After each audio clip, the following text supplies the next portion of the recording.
nenam an woni neɗɗo mo ɓurmi yidde korsinmi kadi kormimi teddinmi.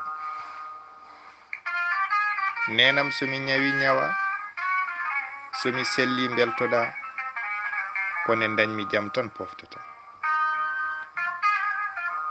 Nenam mi jarma ko fodde am, kay ko jaaroje gummiɗe e ɓernde am.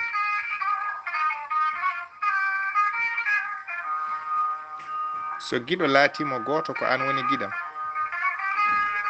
cawɗomi lebbi 9 e balɗe kay wona gaño. Muyninɗo duuɓi 2 ha karmi belɗam ma, renimi ndiyam e jeygol ha jimi mangu am. Korsa ma kay holliri nene am. Nenam an woni giɗo mbo ancata, jiɗɗo mbo jawdi yiɗirta. Nenam mi torima ngam hakke jibingu, tinno yafude.